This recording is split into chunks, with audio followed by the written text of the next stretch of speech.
Hello friends, स्वागत है आपका अपने चैनल लेटेस्ट लर्न फार्मेसी में। सो फ्रेंड्स, इस लेक्चर में हम डिस्कस करेंगे एंटी डायबिटिक एजेंट्स के उन सभी इंपॉर्टेंट क्वेश्चन के सॉल्यूशन के बारे में जो आपने प्रीवियस लेक्चर में देखे थे। एंड उसमें जो भी इंपॉर्टेंट क्वेश्चन था उसका सॉल्यूशन आपको बहुत ही इजी लैंग्वेज में मिलने वाला है। एंड इसी लेक्चर में आपका जो मेडिसिनल केमिस्ट्री सेकेंड है बी फार्मेसी फिफ्थ सेमेस्टर, उसका जो फिफ्थ यूनिट है, उसका जो फर्स्ट चैप्टर है, ये भी आपका कंप्लीट होने वाला है फुली। एंड इसमें जो आपके drug classification, mechanism of action, structure and uses बहुत ही इजी में समझने वाले हैं इस लेक्चर में। सो फ्रेंड्स, हम बात करते हैं एंटी डायबिटिक एजेंट्स के बारे में। यहाँ पर अगर आप देखें तो एंटी एंड डायबिटिक मीन्स ये दो टर्म आ रहा है। एंड जो एजेंट हो गया वो आपका क्या हो गया, ड्रग हो गया। तो यहाँ पर जो डायबिटिक है, अगर हम डायबिटिक को समझें, आपको एक सिंपल सा यहाँ पर फ्लो चार्ट देख के समझ सकते हैं। यहाँ पर जैसे आप देखें, मान लीजिए सभी लोग क्या होता है, भोजन खाते हैं। जब आपने खाना खाया तो वो क्या होता है, उसका जब ब्रेक डाउन होता है तो वो क्या होता है, शुगर, वहाँ पे जो शुगर एंड ग्लूकोज होता है वो रिलीज होता है। एंड ये जो शुगर और ग्लूकोज होता है वो फर्दर कहाँ पे रिलीज जाता है, ब्लड स्ट्रीम में। मीन्स ये जो शुगर और ग्लूकोज उसका ब्रेक डाउन हुआ तो शुगर ग्लूकोज जो आपका ब्रेकडाउन के बाद बना वो आपका ब्लड स्ट्रीम में गया, जिससे क्या होता है, ब्लड में शुगर लेवल इंक्रीज होगा। जब ये शुगर लेवल इंक्रीज होगा तो ये क्या सिग्नल करेगा, पैंक्रियाटिक सेल में। अब पैंक्रियाज में कितनी सेल होती हैं आपको उसको भी समझना जरूरी है। तो पैंक्रियाटिक सेल की अगर हम बात करें तो पैंक्रियाज में आपके 3 सेल होती हैं, alpha, beta and delta. Alpha से ग्लूकोगान का होता है सिक्रेशन, बीटा से इंसुलिन एंड डेल्टा से सोमेटोस्टेटिन। यहाँ पर अगर आप देखें तो यहाँ पर पैंक्रियाटिक की बीटा सेल वर्क करती है।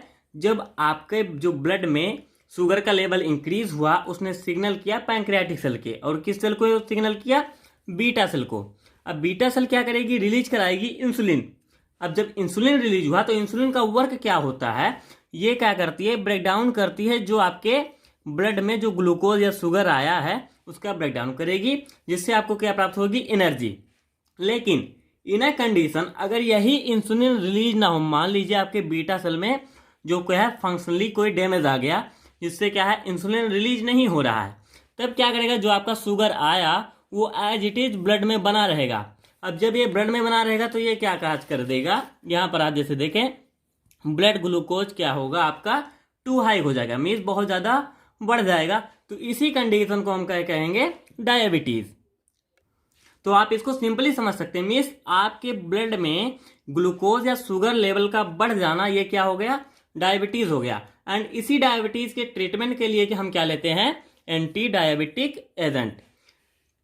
अब क्या होता है, फर्दर क्या होता है, ये क्रोनिक मेटाबॉलिक डिसऑर्डर है। आप इसको भी आसानी से समझ सकते हैं, इसको क्रोनिक मेटाबॉलिक डिसऑर्डर क्यों कहा गया, क्योंकि जैसे ये मेटाबॉलिज्म के थ्रू हो रहा है। मीन्स मेटाबॉलिज्म अगर आपका अच्छे से नहीं होगा, अगर यही रिलीज ऑफ इंसुलिन अगर हो, ये स्टेप आपका हो रहा है, तो आपके बॉडी में ब्लड ग्लूकोज का जो लेवल है वो बैलेंस्ड रहेगा। लेकिन जब ये क्या होता है, ये मेटाबॉलिक क्या है अच्छे से नहीं हो पाता, तो ये क्या काज कर देता है, increase blood sugar level, means hyperglycaemia. अब ये क्या होता है, ये 2 टाइप का होता है। फर्स्ट क्या है, IDDM, means insulin dependent diabetes mellitus. And diabetes and mellitus, इसमें दो वर्ड आते हैं। तो डायबिटीज क्या होता है, मेलाइटस क्या होता है। डायबिटीज एंड मेलाइटस ये क्या होता है, फर्स्टली इसका नाम क्या था, डायबिटीज ही था, लेकिन इसका मतलब क्या होता था, रैपिड यूरिनेशन। लेकिन फर्दर क्या हो गया, जब इसका मान लीजिए एनालिसिस किया गया, जो भी यूरिनेशन हो रहा था, तो उसमें क्या पाया गया कि उसमें आपका जो यूरिनेशन हो रहा है वो क्या होगा, थोड़ा मिस किया है, उसमें मेलाइटस मिस क्या है, उसके साथ शुगर लेवल भी जा रहा है, जिससे कि क्या है, जो है स्वीटनिंग हो जाता था, जो यूरिनेशन होता था वो स्वीटनिंग भी होता था। तो वहां पर मेलाइटस जोड़ दिया गया, क्योंकि लैटिन वर्ड में जो है मेलाइटस, उसका लैटिन एक वर्ड है जिसका मतलब क्या होता है, शहद। मीन्स रैपिड यूरिनेशन के साथ साथ जो आपका यूरिनेशन हो रहा है उसमें क्या है, वो स्वीटेंड भी है। तो वहां पर उसी को जो एनालिसिस के बाद इसका नाम क्या रखा गया, diabetes mellitus, by the scientist Thomas rules in 1674। Means ये आपका टर्म हो गया, मीन्स आपको हिस्टोरिकल बैकग्राउंड भी समझ सकते हैं। तो ये आपका टाइप हो गया क्या है, डायबिटीज मेलाइटस का। फर्स्ट क्या हो गया, आईडीडीएम, एंड सेकंड क्या हो गया, एनआईडीडीएम। ये आपको मैकेनिज्म ऑफ एक्शन समझने में बहुत हेल्प करेगा कि मैकेनिज्म में जैसे वहां पर क्या होता है, आपको यही बता दिया जाएगा कि ये सेकेंड टाइप का डायबिटीज मेलाइटिस को ट्रीटमेंट करेगा और ये ड्रग आपकी फर्स्ट टाइप की ट्रीट करेगी। लेकिन फर्स्ट एंड सेकेंड में डिफरेंस केवल इतना होता है, जो आपकी फर्स्ट टाइप की डायबिटीज मेलाइटिस होती है वो इंसुलिन डिपेंडेंट होती है और वो क्या होती है, मेनली चिल्ड्रन में होती है। And pancreatic beta cell are destroyed, means इसमें क्या होता है, आपकी जो पैंक्रियाटिक बीटा सेल है वो डिस्ट्रॉय हो जाती है, तब ये काज होती है। एंड इंसुलिन का सेक्रेशन नहीं हो रहा होता। एंड सेकेंड, जो आपकी टाइप सेकेंड डायबिटीज मेलाइटिस है वो क्या होता है, वो कहलाती है non insulin dependent diabetes mellitus. अगर इन एडल्ट, ये मेनली एडल्ट में होता है, less insulin secretion any resistance, में जो इंसुलिन सिक्रिएशन का मैकेनिज्म है, जो इंसुलिन सिक्रिएट होती है उसमें कोई बाधा उत्पन्न हो रही हो तब ये होता है। एंड डायबिटीज मेलाइटिस का कॉम्पटन क्या है, कॉमन सिम्पटम्स क्या होते हैं। फर्स्ट क्या है, पॉलीडिप्सिया, मीन्स क्या होगा, आपको बहुत ज़्यादा प्यास लगेगी। एंड नेक्स्ट क्या है, पॉलीफेगिया, एक्सेस हंगर, मीन्स आपको बहुत ज़्यादा से ज़्यादा भूख लगने लगेगी। And polyuria means excess urination. ये आपके कॉमन सिम्टम्स हो जाएंगे डायबिटीज मेलाइटिस के। अब बात करते हैं एंटी डायबिटिक एजेंट, जो हमारा मेन टॉपिक है। एंटी डायबिटिक एजेंट का अगर देखें तो ये क्या होता है, जैसे कोई भी जो agent which are use to treat diabetes are called anti diabetic agents, में जो भी एजेंट ड्रग आपके डायबिटीज मेलाइटिस को ट्रीट कर रहे हैं वो कहलाएंगे एंटी डायबिटिक एजेंट। अब इनका वर्क क्या होता है, ये क्या आपके ब्लड शुगर लेवल को क्या करेंगे, कम करेंगे। एंड इनका एक अदर नेम भी है एंटी हाइपरग्लाइसेमिक एजेंट, मीन्स उसका क्या करेंगे, जैसे हाइपर जो हो गया आपका, जो ग्लूकोज लेवल हो गया है उसको एंटी, मीन्स उसका अपोजिट कर देंगे। अब फर्दर आपका होता है, जो नेक्स्ट टॉपिक आता है इंसुलिन का प्रिपरेशन, जो आपका सिलेबस में है। तो इंसुलिन क्या करता है, इंसुलिन आपका क्या है, पैंक्रियाटिक बीटा सेल से सिक्रिएट होने वाला एक क्या है, हार्मोन है। एंड ये क्या होता है, यूटिलाइज करता है आपके ब्लड शुगर लेवल को फ्रॉम कार्बोहाइड्रेट इन फूड, जो भी कार्बोहाइड्रेट से ग्लूकोज बना है उसका क्या करेगा, ये यूटिलाइजेशन करेगा और आपको एनर्जी प्रोवाइड करेगा। इसका स्टडी किया गया by Paul Langerhans, a German medical student, and discovered in 1921 by Banting सब वेस्ट, मीन्स ये आपको साइंटिस्ट का नेम हो गया, मीन्स आपको जानकारी के लिए इसको देख सकते हैं। अब पैंक्रियाज में आपके क्या होते हैं, एफिमर सेल्स होती हैं एंड इसलेट्स होती हैं। इंसुलिन क्या है, एक पेप्टाइड है, हार्मोन है, synthesised in the beta cells of islets, जो आपकी इसलेट्स होती हैं उनके बीटा सेल में इनका सेक्रेशन होता है of Langerhans in pancreas, means islets of Langerhans, means Langerhans की क्या होती है, द्वीपिकाएं, इसको अगर हिंदी में कहें तो।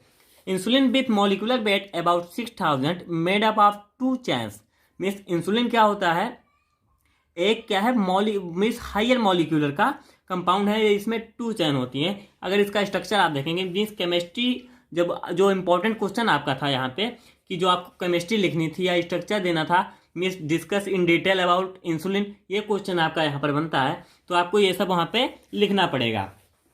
तो जो होता है इंसुलिन का अगर स्ट्रक्चर देखें तो यहाँ पर देखिए, एक फर्स्ट चेन होती है ए एंड सेकेंड चेन क्या होती है, बी। फर्स्ट चेन में 21 अमाइनो एसिड होते हैं एंड जो सेकंड चेन है उसमें 30 अमाइनो एसिड होते हैं। टोटल इसमें 51 अमाइनो एसिड प्रेजेंट होते हैं। अब इसमें चेन में क्या होता है, ब्रिज होता है विथ 2 डाइसल्फाइड लिंकेज। इसमें चेन में जो क्या है 2 डाइसल्फाइड लिंकेज होते हैं। एंड थर्ड कनेक्शन क्या होता है, जो आपकी ए लिंक है उसी में आप स्ट्रक्चर में देखेंगे। यहाँ पर जैसे आप देखिए, ये आपकी बी चेन है, ये आपकी ए चेन है।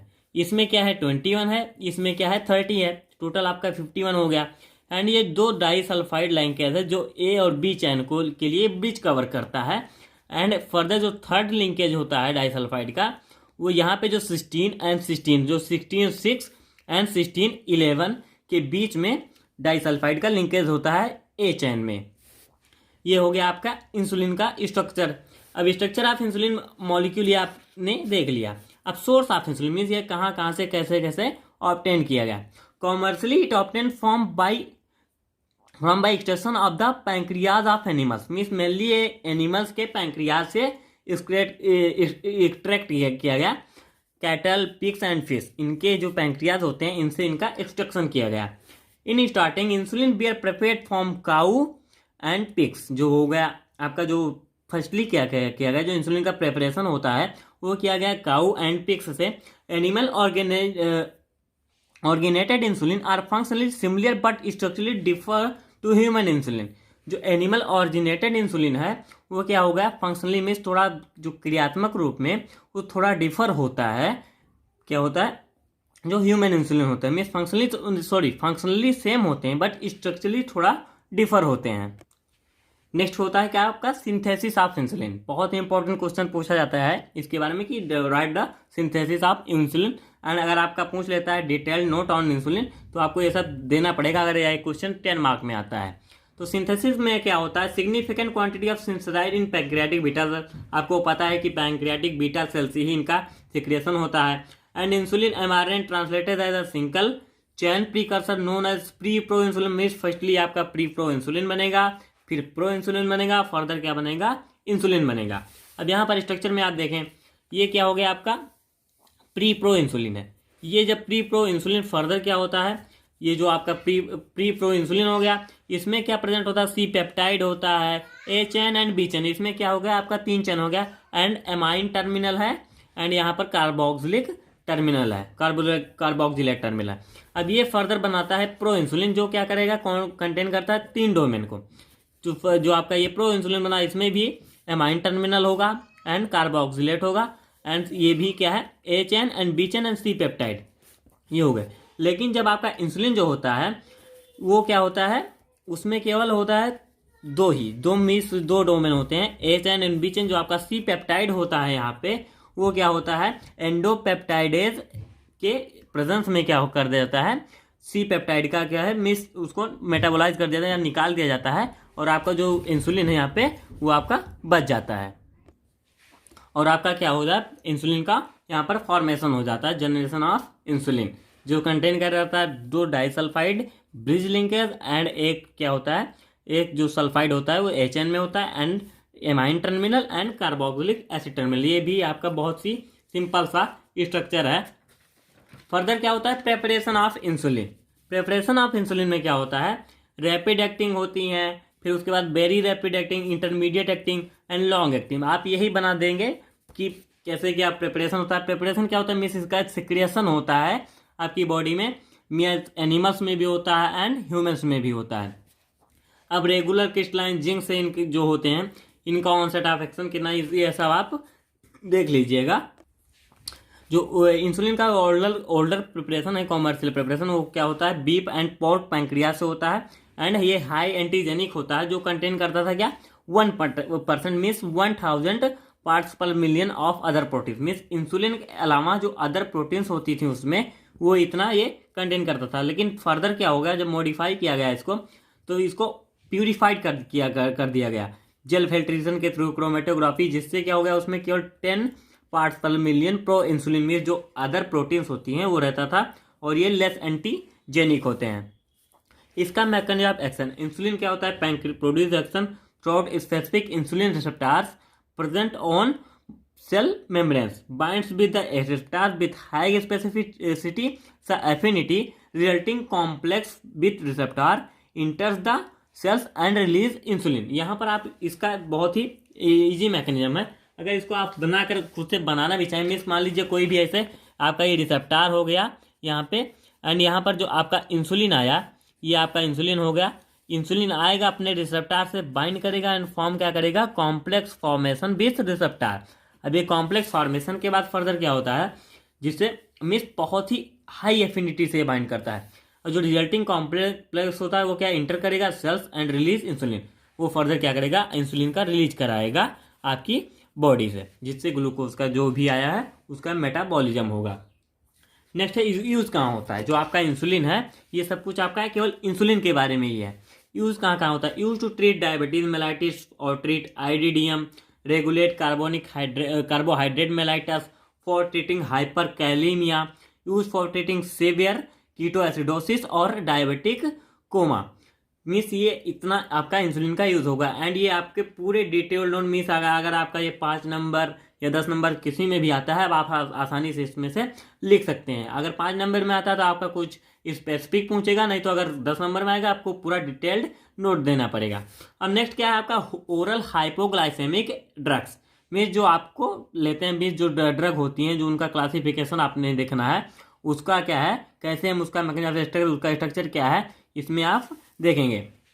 इसमें जो भी एंटी डायबिटिक एजेंट होते हैं उनका क्लासिफिकेशन क्या होता है। मीन्स इंसुलिन आपने देख लिया, फर्दर क्या है, सल्फोनिल एवरियाज हैं, बिगुनाइट्स हैं, थायोजोलिडिनाइडियोन्स हैं एंड ग्लाइकोसाइडेज इनहिबिटर हैं। इसमें जो भी आपके ड्रग्स हैं, ये भी ड्रग्स हैं, इसमें आपको 12 ब्यूटामाइड का सिंथेसिस भी देखना है। फर्स्टली हम डिस्कस करते हैं सल्फोनिल यूरियाज के बारे में। मिस ये सल्फोनिल यूरियाज क्या होते हैं, ये क्या हो गया, एसेंडेंटली एब्जॉर्ब किया गया। मिस इनका एक जेनबॉन जो साइंटिस्ट थे, इन्होंने अचानक से इनको पता लगा कि कुछ सल्फोनामाइड्स क्या होते हैं, वो क्या होते हैं, as a hyperglycaemia act करते हैं। मीन्स जैसे ग्लूकोज का लेवल अगर बढ़ गया तो उसको ट्रीट करने के लिए क्या होते हैं, ये वर्क कर रहे हैं। तो उन्होंने इसका जब उनको ये पता चला, फर्दर उन्होंने इसको क्या डेराइव कर दिया कि हाँ सल्फोनिल यूरिया का यूज़ कहाँ किया जाता है, हाइपर ग्लाइसेमिया में। मीन्स अगर ग्लूकोज का लेवल बढ़ गया तो उसको ट्रीट करने के लिए हम सल्फोनिल मीन्स जो सल्फोनामाइड्स हैं उनका यूज़ कर सकते हैं। एंड इसमें क्या है, carbutamide, first sulfonylurea that was clinically use. Means ये फर्स्ट ड्रग थी जिसको हम क्लिनिकली यूज किए थे as a antidiabetic drug. Structure activity relationship of sulfonylureas, ये बहुत ही इंपॉर्टेंट टॉपिक है जो स्ट्रक्चर एक्टिविटी रिलेशनशिप है। स्ट्रक्चर एक्टिविटी रिलेशनशिप ये आपका एक जनरल स्ट्रक्चर हो गया जिसने क्या कंटेन कर रखा है, एक benzene ring with alkyl groups, and ये क्या आपका सल्फोनिल ग्रुप हो गया, एंड इसमें NH एंड R1 ये लगा हुआ है। अब ये आपका स्ट्रक्चर में आपने क्या क्या चेंज की, मीन्स क्या क्या हम चेंज कर रहे हैं तो क्या क्या डिफरेंस हो रहा है उसी को आपको इसमें देखना है। अगर इसमें डिफरेंस की बात करें, जैसे आपका जो फर्स्ट स्ट्रक्चर है, means substituents like methyl, acetyl, amino, chloro, bromo या trifluoromethyl enhance the anti hyper glycaemic activity at para position of benzene ring.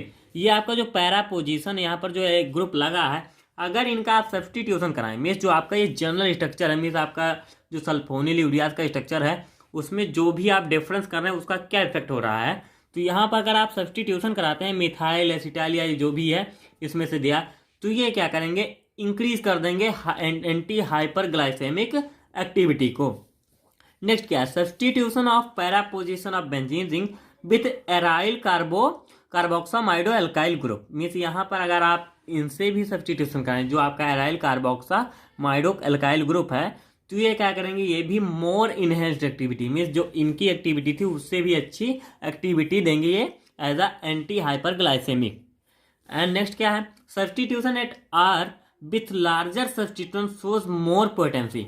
Means अगर यहाँ पर हम क्या कराएं, सब्सटीट्यूशन कराएं, मीन्स बहुत ही थोड़ा मीन्स लार्जर, जैसे एल्काइल ग्रुप हो गया, जैसे आपने पता है मेथेन, प्रोपेन, ब्यूटेन, तो यहाँ पर जो लार्जर जो सब्सटीट्यूएंट्स हैं उनसे अगर हम सब्सटीट्यूशन कराएं तो ये क्या करेंगे, मोर पोटेंसी शो करेंगे। मीन्स सेकंड जनरेशन जो सल्फोनिल यूरियाज हैं आपके, वो इसके एग्जाम्पल हो जाते हैं। नेक्स्ट क्या है, R2 जो R1 है आपका। अब R1 पर substitution with different n alkyl group shows more potency of oral hyper glycaemic activity. अब यहाँ पर अगर हम क्या कराएं, जो आपका यहाँ पर ये जो पोजीशन है, यहाँ पर हम जो एन प्रेजेंट है आपका उसका क्या कराएं, एन एल्काइल ग्रुप का क्या है सब्सटीट्यूशन करा देते हैं, तो ये क्या करेगा, मोर एक्टिविटी पोटेंसी शो कराएगा। सब्सटीट्यूशन हम किससे कराएं, n propyl, n hexyl, n phenyl, means जो एन एल्काइल होते हैं आपके, अगर उनसे हम सब्सटीट्यूशन कराते हैं तो इनके पोटेंसी और बढ़ जाती है। अब mechanism of action of sulfonyl ureas, means ये जितने इसमें स्ट्रक्चर ऑफ एक्टिविटी रिलेशनशिप हो गया, सल्फोनिल यूरियाज का इंट्रोडक्शन हो गया, एंड इसका मैकेनिज्म ऑफ एक्शन एंड इसके ड्रग्स, ये आपके लिए बहुत ही इंपॉर्टेंट हैं। इसके अगर मैकेनिज्म ऑफ एक्शन की हम बात करें सल्फोनिल यूरियाज के, तो ये कैसे वर्क करता है, यहाँ पर जैसे मान लीजिए आपकी बॉडी में जो जैसे ब्लड स्ट्रीम में जो ग्लूकोज आता है, तो वो क्या करता है, वो गया आपके बीटा सेल में, ये आपकी हो गई एक बीटा सेल। अब यहाँ पर जो ग्लूकोज आया, GLUT2 मीन्स ग्लूकोज ट्रांसपोर्ट 2 के थ्रू ये ग्लूकोज जब आपके बीटा सेल में प्रवेश किया, तो ये क्या करेगा, ये आपके वहाँ पर क्या करेगी, मीन्स थोड़ा इंडिकेशन भेजेगी, एक मैसेज भेजेगी जिसे ग्लूकोज की यहाँ आ गया है। अब ये जब भेजेगी तो बीटा सेल में है, फर्दर इसमें होता है ग्लूकोज 6 फॉस्फेट, मीन्स ग्लूकोकाइनेज के प्रेजेंट में ये टूटेगा ग्लूकोज 6 फॉस्फेट में, एंड जिसका जब ऑक्सीडेशन होगा तो ये क्या फॉर्म कर देगा, ATP, मीन्स यहाँ पर GTP से ATP बनता है। अब ये जब ATP जब यहाँ पर बन गया, तब ATP से क्या होता है, जो यहाँ पर पोटेशियम है, यहाँ पर एक एटीपी डिपेंडेंट मीन्स एक पोटेशियम चैनल होता है। तो जब ये पोटेशियम चैनल होता है, जिससे क्या होता है, यहाँ से जो पोटेशियम आकर प्रेजेंट है वो इफ्लक्स होता रहता है, means outside of the cell, means cell के बाहर जाता रहता है। एंड यहीं पर जब ये क्या होता है, एटीपी आपका जनरेट हुआ। अब एटीपी जब जनरेट हुआ तो यहाँ पर जो पोटेशियम यहाँ से बाहर जा रहा था वो बाहर नहीं जा पाएगा।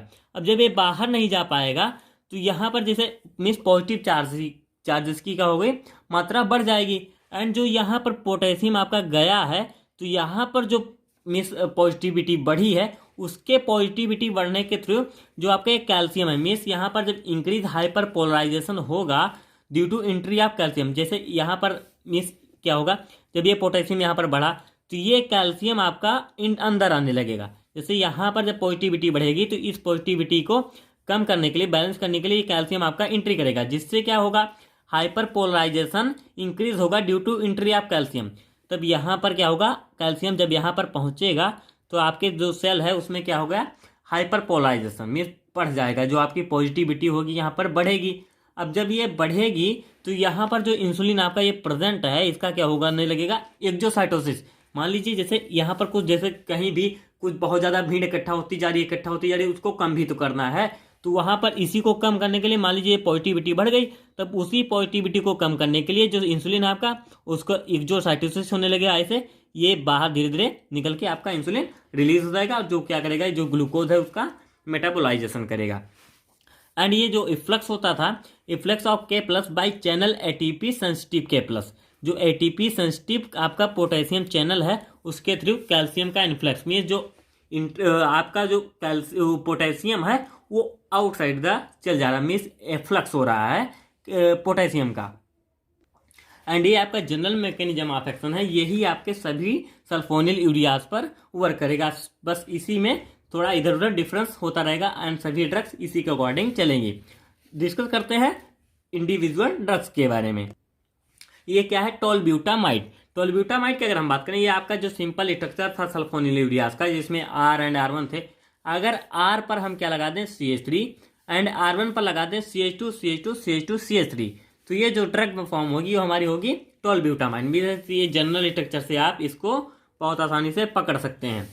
एंड मैकेनिज्म ऑफ एक्शन क्या होगा, act by directly stimulating insulin release. ये क्या करेंगे, ये भी इनहिबिट करेंगे ATP potassium sensitive channel and influx of calcium ion, mean जो केपलर आयन का इन्फ्लक्स हो रहा था उसको इनहिबिट कर देंगे। जब इनहिबिट कर देंगे तो ये क्या करेंगे, रिजल्ट करेंगे डिपोलराइजेशन को and influx of calcium ions, जिससे क्या होगा, कैल्शियम आयन का इन्फ्लक्स होगा। एंड जब इनका इन्फ्लक्स होगा तो डिपोलराइजेशन बढ़ेगा, जिससे क्या होगा, जो इंसुलिन है उसका एक्सोसाइटोसिस होगा, means activation kinase release of insulin. Main work इनका यहीं पर यही हो रहा है, मीन्स इसको क्या करेंगे, ब्लॉक करेंगे। यहाँ पर कैल्शियम हमारा एंट्री करेगा, जिससे हाइपर पोलराइजेशन होगा और एक्सोसाइटोसिस हो जाएगा। इंसुलिन का मेन वर्क हो गया आपका। ये यूज कहाँ होता है, in treatment of type 2 diabetes mellitus, means जो non insulin dependent diabetes mellitus है उसके ट्रीटमेंट में इसका यूज किया जाता है।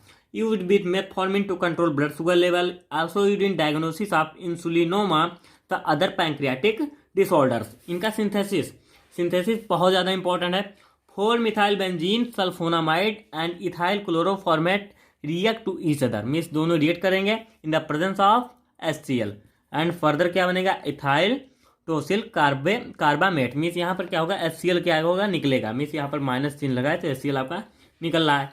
फर्दर इनका क्या करेंगे, ये ब्यूटाइलामाइड से रिएक्शन करेंगे एंड यहाँ पर आपका जो C2H5OH है वो रिलीज निकल जाएगा और बना देगा टोलब्यूटामाइड। बहुत ही इजी सिंथेसिस है आपकी।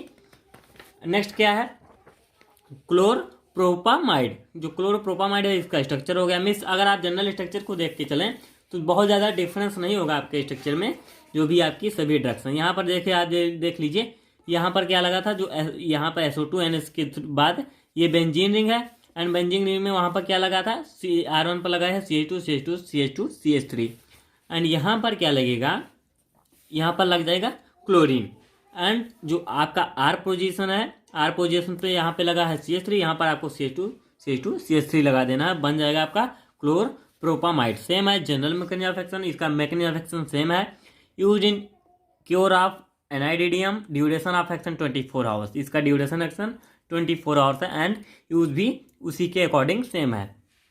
नेक्स्ट है ग्लिपिजाइड। ग्लिपिजाइड का इसका स्ट्रक्चर थोड़ा सेम डिफरेंट हो जाता है। It is orally active hypoglycaemic agent use in treatment type second diabetes mellitus. Miss treat होता है miss type second diabetes miss जो NIDDM है आपका उसको ट्रीट करेंगे एंड ड्यूरेशन ऑफ एक्शन इनका भी 24 आवर्स का होता है। नेक्स्ट है ग्लिमेपेराइड। जो ग्लिमेपेराइड है ये इसका क्या करते हैं, स्टिमुलेट पैंक्रियाटिक बीटा सेल, जो आपकी पैंक्रियाटिक बीटा सेल होती हैं उनको ये स्टिमुलेट करते हैं एंड इनहिबिट करते हैं पोटेशियम ATP चैनल। मीन्स जो ATP सेंसिटिव पोटेशियम चैनल होता है उसको इनहिबिट करेंगे जिससे K+आयन का इफेक्ट भी इनहिबिट होगा। यूज कहाँ होता है, in treatment of NIDDM, rapid onset of action, a potent anti diabetic agent. बहुत ही शॉर्ट मैंने प्रिपेयर किया जिससे आपको आसानी से समझ में आ जाए खुद से पढ़ के भी। नेक्स्ट क्लास से एंटी डायबिटिक एजेंट्स की बिगुनाइट्स। एंड बिगुनाइट्स का क्या है, जनरल फार्मूला आप देख लेंगे, ये जनरल फार्मूला हो गया उसका। एंड यहाँ पर अगर R जो R1 है, R पर R1 दोनों पर आप CH3 लगा दें तो ये फॉर्म हो जाएगा मेटफॉर्मिन, जैसे आपका स्ट्रक्चर दिया गया है। मैकेनिज्म ऑफ एक्शन क्या हो गया, act by reducing blood glucose levels by decreasing hepatic glucose production.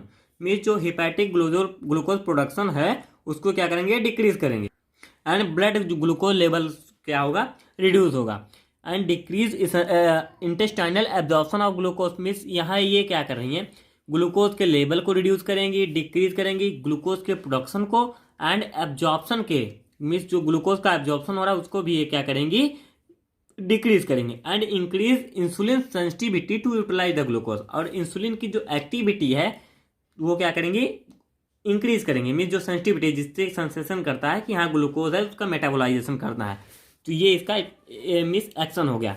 Use कहाँ होता है, use in as anti hypertensive agent, also use in combination with sulfonylurea for insulin to improve glycaemic control. Means ये उनके combination में use की जाती है तो बहुत अच्छा एक्शन देती हैं। नेक्स्ट क्लास है थायाजोलिडिनेडियोन्स, जो आपकी TZDS के नाम से भी जानी जाती है। एंड इसमें क्या होता है, mainly act by reducing insulin resistance. TZDS allow insulin to effectively improve blood glucose levels.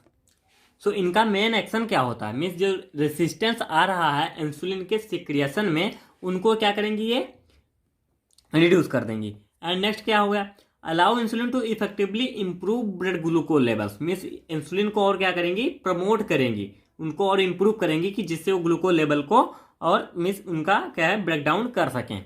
यहाँ पर इनका मैकेनिज्म ऑफ एक्शन देखिए। अब यहाँ पर देखिए इनका एक्शन कैसे होता है। जैसे यहाँ पर मान लीजिए आपकी जो ग्लिटाजोन्स मीन्स जो इस TZDS कैटेगरी के ड्रग हैं उनका एक्शन कैसे हो। मान लीजिए GLU2 मीन्स जो ग्लूकोज आया आपका वो GLU2 जो ग्लूकोज ट्रांसपोर्ट है उसके थ्रू जब इंटर करेगा इन एडिपोज सेल, ये कहाँ पर हो रहा है, ये एक्ट करेंगे एडिपोज सेल पे।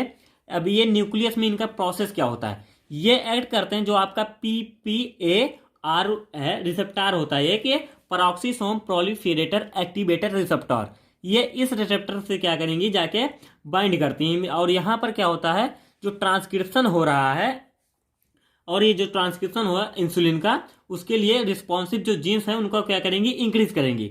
जो रिस्पॉन्सिव जीन्स होते हैं जिससे क्या होता है इंसुलिन का क्या होता है ट्रांसक्रिप्शन होता है, उनको ये इंक्रीज करेंगी। और जो फर्दर क्या होता है इन्वॉल्व होते हैं कंट्रोल के लिए क्या है, production transport and utilization of glucose. अब यहाँ पर जो आपकी ड्रग आई TZDS वो इस रिसेप्टर जो आपका पैरोक्सिसोम प्रोलिफेरेटर एक्टिवेटेड रिसेप्टर है उसे बाइंड की एंड बाइंड करके क्या करेंगी, ये इन्हीं के जो जीन्स होते हैं जो ट्रांसक्रिप्शन कराते हैं जिससे क्या होता है आपका इंसुलिन का रिलीज होता है। तो ये क्या करेंगे, उनको इंक्रीज करेंगे जिससे इंसुलिन का आउटपुट भी इंक्रीज होगा। अब जब इनका आउटपुट इंक्रीज होगा तो ये क्या करेंगे, इंसुलिन का सिक्रेशन कराएंगे जिससे आपका जो ग्लूकोज है उसका यूटिलाइजेशन होगा। नेक्स्ट आती है इसमें जो हमारी ड्रग होती है, फर्स्ट ड्रग है पियोगैलिटाजोन। जो आपकी पियोगैलिटाजोन है ये उसका ड्रग स्ट्रक्चर है एंड इसका मैकेनिज्म ऑफ एक्शन मीन जो आपने जनरल मैकेनिज्म ऑफ एक्शन देखा कि इनका क्या होता है, ये एक एंटी डायबिटिक एजेंट है एंड ये क्या करेंगे, बाइंड्स एंड एक्टिवेट करेंगी पैरोक्सिसोम प्रोलिफेरेटर एक्टिवेटर रिसेप्टर से एंड इनका transcription of insulin responsive genes increase. जो जीन्स होते हैं, जो रिस्पॉन्सिव जीन्स होते हैं जिनसे ट्रांसक्रिप्शन ऑफ इंसुलिन का ट्रांसक्रिप्शन होता है, उनको ये इंक्रीज करेंगी। और वो क्या होंगे, इन्वॉल्व होंगे production, transport, utilization of glucose. Next इनका यूज क्या होता है, use in treatment of type 2 diabetes mellitus, also use in monotherapy for overweight, it may be taken with और विदाउट फूड। यूज है, बहुत ही सिंपल से यूज है, आप आसानी से समझ सकते हैं। नेक्स्ट है रोसीगेलिटाजोन। मीन्स ये क्या है, ये भी इंप्रूव करता है जो इंसुलिन की सेंसिटिविटी होती है। मीन्स जैसे यहाँ पर जो इंप्रूव हो रही थी सेंसिटिविटी, उसको ये इनका भी work same as it is होता है। Mechanism of action same as above है, एंड इनका यूज भी सेम एज एबव भी आप कर सकते हैं। मीन्स इनका भी NIDDM में होता है, मीन्स जो टाइप 2 डायबिटीज मेलाइटिस है उसको ट्रीट करने के लिए। ये भी मिस टेकन विथ और विदाउट फूड होते हैं, given orally as monotherapy, miss same as above है जो आपकी पियोगेलिटाजोन थी। नेक्स्ट है इसमें नेक्स्ट क्लास है वो क्या है आपकी मेग्लिटिनाइट्स। एंड जो मेग्लिटिनाइट्स होते हैं ये क्या है, बेंजोइक एसिड डेरिवेटिव होते हैं। एंड ये जो मेग्लिटिनाइट्स एक क्लास भी होती है, प्लस इसका एक ये क्या है ड्रग भी होती है। अब मेग्लिटिनाइट्स की अगर हम बात करें, मेग्लिटिनाइट्स एक सिमिलर होती हैं, जो सल्फोनिल यूरिया आपने पढ़ा है उसके सिमिलर होती हैं। एंड इनका भी मैकेनिज्म ऑफ एक्शन भी उन्हीं से सेम क्या है रिलेट करता है। दे induce the pancreatic release on indigenous insulin. जो आपके पैंक्रियाट में इंसुलिन का जो रिलीज होता है वो क्या है, इनका भी वर्क होता है उसी को इंड्यूस करना। मैकेनिज्म ऑफ एक्शन देख लीजिए इनका, even though they are not sulfonylureas, means ये सल्फोनिल यूरिया नहीं है, बट इनका क्या होता है एक्शन वहीं पे होता है। मीन्स जो वहां पर रिसेप्टर होता था, सल्फोनिल यूरिया जो रिसेप्टर होते हैं वहीं पर ये एक्ट करते हैं। एंड क्लोज एटीपी डिपेंडेंट के प्लस चैनल, जो एटीपी डिपेंडेंट के प्लस चैनल होते हैं उनको क्लोज करते थे, जिससे क्या हो रहा था वहां पे कैल्शियम की एंट्री बढ़ जा रही थी। अब जब कैल्शियम की एंट्री बढ़ेगी तो इंसुलिन के एक्सोसाइटोसिस होगा, जिससे उसका सिक्रेशन बढ़ जाएगा। मीन्स इनका same as action sulfonylurea है। यूज कहाँ होता है, stimulates insulin release, treatment of diabetes mellitus. Next है रेपिगेलिनाइड, इसका भी सेम एज एबव है सब कुछ, mechanism of action and means in जो भी इसमें जो भी ड्रग्स हैं इनका दोनों का सेम ही एज है meglitinides, means general mechanism of action and आप लेके यहाँ पर चल सकते हैं। नेक्स्ट है आपकी नेटेग्लिनाइड, इसका क्या है same as above mechanism of action है, एज ओरल हाइपरग्लाइसेमिक एजेंट होता है in treatment of type 2 diabetes mellitus. ये आपका यूज हो गया। नेक्स्ट एंड लास्ट आपकी जो क्लास है वो क्या है, ग्लूकोसाइडेज इनहिबिटर। ग्लूकोसाइडेज इनहिबिटर क्या होते हैं, ये क्या होते हैं, alpha glucosidase inhibitors are oral anti diabetic drugs. अब ये ग्लूकोसाइडेज आप इसको समझ सकते हैं, यहाँ पर एज लगा है, मीन्स ये क्या है एंजाइम है। एंड ये एंजाइम क्या है, अल्फा ग्लूकोसाइडेज। अब ये क्या करेंगे, जो जिसमें जो भी ड्रग होंगी वो क्या करेंगी, इनहिबिट करेंगी ग्लूकोसाइडेज इनहिबिटर को। इनका मैकेनिज्म ऑफ एक्शन आप देखें यहाँ पर, जैसे देखिए ये आपका है अल्फा ग्लूकोसाइडेज एंजाइम हो गया, जो क्या करता है ब्रेकडाउन करता है कॉम्प्लेक्स पॉलीसेक्राइड्स टू मोनोसेक्राइड। इनका मेन वर्क हो गया, मीन्स जो भी आपका पॉलीसेक्राइड है उनका ब्रेकडाउन करना इन मोनोसेक्राइड्स। एंड नेक्स्ट इनका है present in brush border of small intestine, ये प्रेजेंट कहाँ होते हैं, brush border of small intestine के। एंड इनका एक वर्क और होता है, ये आल्सो क्या करते हैं ब्रेकडाउन करते हैं सुक्रोज टू मोनोसेक्राइड। सुक्रोज का ये मोनोसेक्राइड में भी ब्रेकडाउन करते हैं। लेकिन जो अल्फा ग्लूकोसाइडेज इनहिबिटर हैं ये क्या करते हैं, जाकर इनहिबिट कर देते हैं अल्फा ग्लूकोसाइडेज एंजाइम को, जिससे ये जो प्रोसेस हो रही थी वो वहां पर रुक जाती हैं। In inhibits the enzyme and decrease the rate of breakdown. जो ब्रेकडाउन की जो रेट है उसको डिक्रीज हो जाएगी जब इनका इनहिबिशन होगा। एंड ये क्या हो गया, इसका स्ट्रक्चर हो गया जो आपका इसमें ड्रग्स इन्वॉल्व होती है, एकार्बोज एंड वोग्लिवोस। मीन्स दोनों का स्ट्रक्चर थोड़ा आपको हाई फाई लग रहा है लेकिन है कुछ नहीं। जैसे आप यहाँ पर देखें ये आपका एक जनरल स्ट्रक्चर होगा, मीन्स यहाँ पर जैसे रिंग ही है, बेंजीन रिंग, जो आपकी चेयर फॉर्म रिंग होती थी वही यहाँ पर लगा हुआ है। एंड इसी को आप जोड़ते जाइए, सेम जैसे रिंग होती है, जैसे आप यहाँ पर देखेंगे सेम रिंग जुड़ी हुई है। ये आपका एकार्बोज स्ट्रक्चर हो गया एंड ये आपका वोग्लिवोस का स्ट्रक्चर हो गया। मैकेनिज्म ऑफ एक्शन सेम है, both in given to treat type 2 diabetes, means दोनों ड्रग दी जाती हैं टाइप 2 डायबिटीज मेलाइटिस के ट्रीटमेंट के लिए, एलॉन और विथ सल्फोनिल यूरिया। इनको अकेले भी दिया जा सकता है या कॉम्बिनेशन में दे सकते हैं सल्फोनिल यूरिया के साथ। अब आपकी यहाँ क्या है, वोग्लिवोस 200 to 300 mg means ट्राइस a day, एक दिन में 3 बार आपको लेनी पड़ेगी। और इसका ओरल डोज क्या है 25 से 30 mg daily to minimize GIT disturbance. Means आपका यहाँ पर जो आपका एंटी डायबिटिक एजेंट्स है उसमें जो भी कुछ था आपका फुली कंप्लीट होता है और जो भी आपके क्वेश्चंस हैं उन सभी के आंसर्स आपको इसी लेक्चर में फुली आपको मिल जाएंगे। एंड जो इंपॉर्टेंट क्वेश्चन थे उसके लिए आपको उसको रिटर्न कर लेना चाहिए एंड स्ट्रक्चर की प्रैक्टिस करनी चाहिए। नोट्स आपको हमारे टेलीग्राम चैनल पर मिल जाएगी। एंड एनी डाउट है तो आप हमको कमेंट बॉक्स में या पर्सनल व्हाट्सएप पर जुड़कर आप हमसे पूछ सकते हैं। So here is in the video, like share my video and subscribe my channel latest learn pharmacy. Thank you.